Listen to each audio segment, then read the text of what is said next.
som do bigode, hein? Só no pianinho.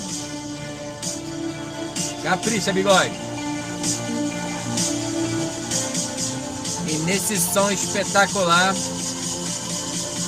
nós continuamos aqui parados no engarrafamento.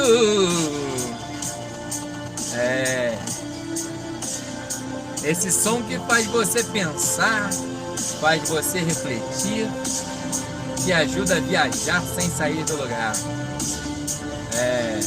Com essas belas imagens que Deus preparou, que o bigode mostrou, nós vamos iniciando nossa terça-feira, né, Guilherme? É bem desse jeito, hein? Capricha, bigode, que o bigode tá inspirado. Capricha! O bigode tá parado aqui no trânsito, mas isso não é problema, não.